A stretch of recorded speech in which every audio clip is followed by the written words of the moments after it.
In a flex of establishment muscle, a slew of former Obama administration officials came out on Wednesday to support Joe Biden's Democratic U.S. presidential bid at a time when he is fighting to maintain his frontrunner status. Biden, 76, who was vice president for 8 years under Barack Obama, was the guest at a fundraiser that marked the latest effort by his allies to confront the mounting threat posed in polls and fundraising by his top Democratic rival, U.S. Senator Elizabeth Warren. Warren, a progressive who promotes sweeping institutional change, has vowed to change the way Washington does business. Biden has become increasingly reliant on the Democratic political establishment to repel her charge. Last month, a cadre of Biden's loyalists launched a super PAC, something Biden previously resisted. The Political Action Committee allows wealthy donors to give unlimited amounts to support his candidacy. Warren, by contrast, largely accepts only small, online donations. Biden and Warren sit atop most national opinion polls, with Warren holding an edge in the early voting states of Iowa and New Hampshire and Biden running strongly in other states. Overall, 17 Democrats are seeking the party's nomination to take on Republican President Donald Trump in the November 2020 presidential election. Biden also has stepped up his attacks on Warren, particularly her embrace of single-payer, government-run healthcare. He has increasingly painted Warren, a Harvard University law professor and senator from Massachusetts, as a condescending, elitist, who would not be able to unite a country polarized by Trump's presidency. But Biden was the one mixing with the local political elite on Wednesday at the Washington home of Jeffrey Zients, a multimillionaire executive who served as Obama's top economic advisor.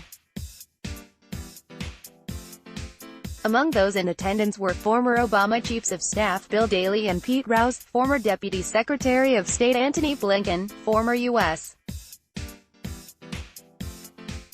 Transportation Chief Anthony Fox, and former U.S. Trade Representative Michael Froman. "This is like coming home," Biden told the crowd. In all, more than 50 former Obama officials attended the event.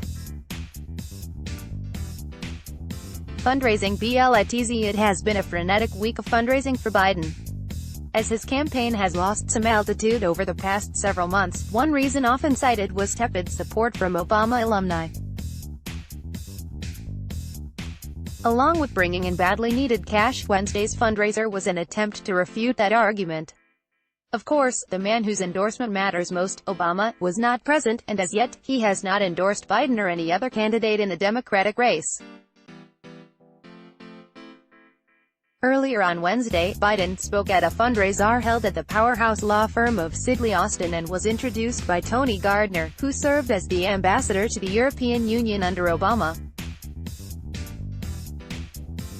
On Sunday, he attended an event at the home of former Virginia Governor Terry McAuliffe, a longtime Democratic Party fundraiser and himself a multimillionaire, greeting guests by McAuliffe's pool.